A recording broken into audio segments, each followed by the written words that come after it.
Oh, there we go. There it is. Nice. All right, I'll get that off my screen here. Okay. Hi, I'm Maggie Bokelman. I'm a selection specialist at Junior Library Guild, and I am super excited to welcome Laurie Halse Anderson here for a brief Q&A about her latest book, Rebellion 1776, which is one of Junior Library Guild's May 2025 Gold Standard selections. Laurie does not need much introduction to the librarians out there, but I will mention that among her many awards and honors are the Astrid Lindgren Memorial Award and the Margaret A. Edwards Award, Prince Honor, and way too many more to mention here.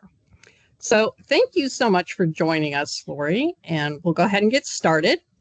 You have written quite a few books set during the Revolutionary War era, and I'm curious what draws you to that time period.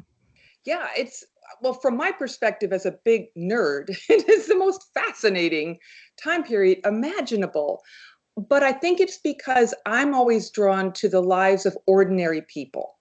I mean, we know a lot about, the big players, the movers and shakers, and people who had the wealth and time to learn and leave us a legacy of correspondence. That's always very nice. But I like to dig a little bit deeper because my ancestors, frankly, were just, farming rocks most of the time and fishing and things like that. The other thing as I've gotten a little bit older is I've realized how close the revolution is to us. We don't think about that, but if you take somebody my age, let's just say 60-ish, and so I've lived a little bit more than 60 years, my lifetime times 4. So you go jump in 60-year increments back 4 times, you are in the revolution. It happened so quickly, and so even though they look a little weird to us today, and the details of their lives were different in terms of the food and the technology, their hearts beat the same way our hearts do today, and we have a lot to learn from their experiences. All right. So young readers are always interested about where authors get their ideas. It's a question that comes up all the time in author visits. Can you tell us a little bit about your inspiration for Rebellion 1776? Oh my gosh, this is I think my best origin story I've ever had for any of my books. I live in Philadelphia. And sadly, in the beginning of the COVID pandemic in March of 2020, Philadelphia was hit hard, particularly my neighborhood. And I was one of those people who came down with the disease right at the end of March 2020. Wow. I've never been that sick in my life, and I never want to be. We didn't have vaccines then. We had no medicine. Thankfully, I was able to stay out of the hospital. But that disease tore through me, and when I recovered from it, it was weeks of recovery with me just kind of laying on the couch going, I have no energy. But, the mind is moving, even though the body wasn't. And I thought back to Abigail Adams, the way we should all think back to Abigail Adams when times are tough, because she has a lot of opinions, that woman. I love her so much. And I knew that she had her children vaccinated, inoculated in the term of the day. We would call it vaccination today. Slightly different process, too complicated to go into right now. But she had her children protected against smallpox. And I was curious about what that was like for their family. The HBO series about John Adams touches on it and did a bad job. So I had my laptop. The world is in lockdown, but thankfully the Massachusetts Historical Society has the complete collection of Adams family correspondence online. And I was able to read Abigail's letters from the summer of 1776, when she, along with thousands of others, people in Massachusetts neighboring the town, walked to Boston so that they could get their families protected against smallpox. And I was like, because that is amazing. My gosh, Boston was rent with deep political divides, right? They just kicked the British out, but not everybody was on board with the revolution. The economy was in tatters.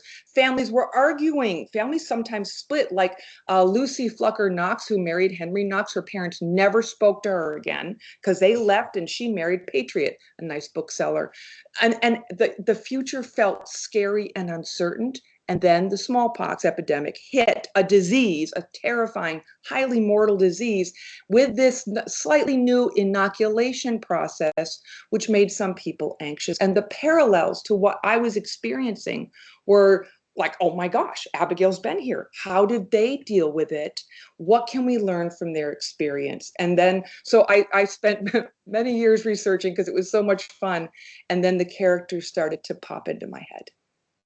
That is a really crazy origin story. Right? I don't think I personally know anybody who had COVID that early in the pandemic. Yeah. March, that was really the beginning. I mean, it started a little earlier than that, obviously. Yeah, no, I was at the end of March, and I can actually, I'm pretty certain I know where I got sick, because just what they had announced a lockdown right around St. Patrick's Day, but we had a couple of days of scurrying around, and I spent hours in the post office because I was cleaning out my library. And I remember seeing one person there with a mask. It was the first time I'd seen anybody with a mask, and I thought, wow, oh man, I have to start thinking about this. Yeah. And I think it's a wise woman wearing that mask that day. Yeah. Oh my goodness. Wow. Lots to learn. So there are so many great characters in Rebellion 1776. So many really strong personalities too. I really enjoyed that. Do you have a favorite character? I mean, the main character, Elsbeth, might be the obvious one. Of course, she's my main person.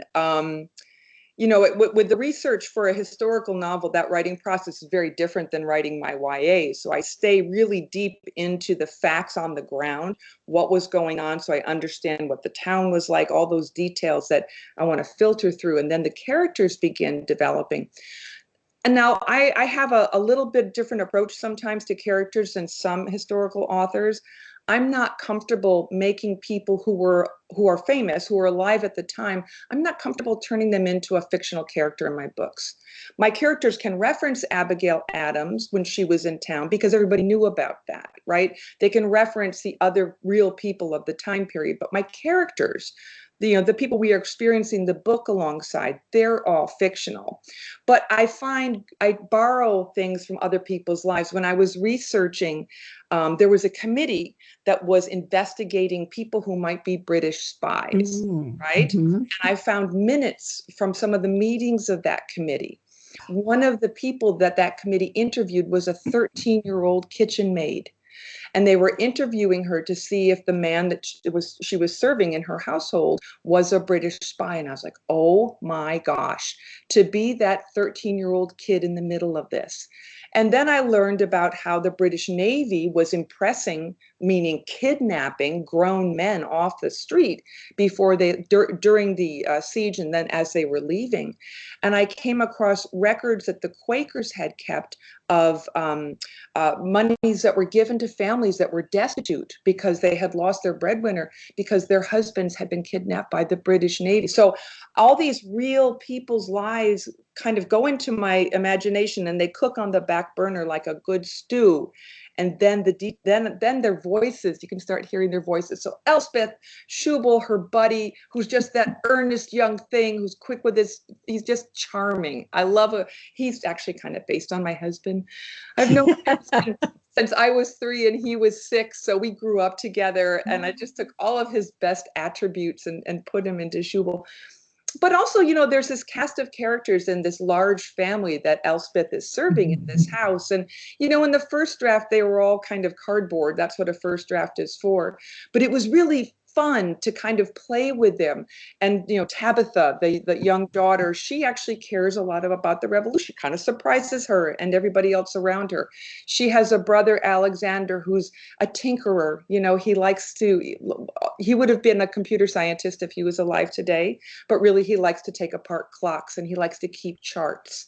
And then the little boys, who are just like little boys. I have a lot of grandsons now, so I'm getting more refined about my little boy characters. So the hard part about publishing a book for me especially when you have as much fun as I had writing this one, is that I can't call the characters. I can't do a Zoom meeting with my characters to tell them that the book is out. I miss them. I have to go back and reread it again because we journeyed together for many years while I was working on the book, and I kind of miss them. Oh, that is so fascinating. It's like they really come alive for you. Oh my gosh, yeah. My family knows to stay away from me at moments like that.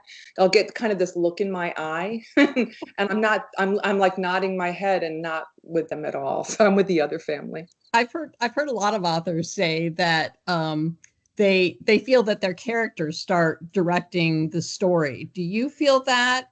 Completely. I try to do outlines, and I do outlines because, historical fiction, again, is different from contemporary. There's the first outline that is the events on the ground, and the historical, I'm a little bit nutty about my sources and making sure that I'm trying to be accurate. So there's in that time and place what was going on, right? And then how do the events of that time and place interact with the events that I think my characters are experiencing? And then the last part, because I have to have it's almost like I'm building a scene or a set. And then I have to figure out the internal lives of the characters. How are those events affecting my young teenage characters, my early adolescent people? What are they feeling? And how does that look like? What are the choices they're making that are great choices and not great choices? And then sometimes, the best outline in the world, it looks so shiny and neat, and you go to write and you go, no, it's not working. And there's a lot of kind of gazing out the window with a pen held loosely in hand going, oh, I know what they could do. And I know other authors have this experience where it's like you have a frustrating day. I take a lot of walks. And thank goodness for the dictation on my phone now. I used to have to walk with a notebook, but I'll say I'm going to walk for 3 hours and I'm just going to figure this chapter out, and I wind up just standing still and talking into my phone because that action of movement kind of loosens up whatever's in my brain, and then the characters are like, well, this is where you're wrong, and so I'm sorry. I get very excited when I talk. No, that's absolutely fascinating. I do think our time is about up. I can't believe how quickly this has gone. But thanks again for joining us and for sharing all of those great insights about Rebellion 1776. And I just know that the librarians and young readers out there are going to love it. I hope they do. It's a romping adventure novel. It is a slightly different world, but hopefully one it's a fun read. Okay. Thank you. Thank you, Maggie.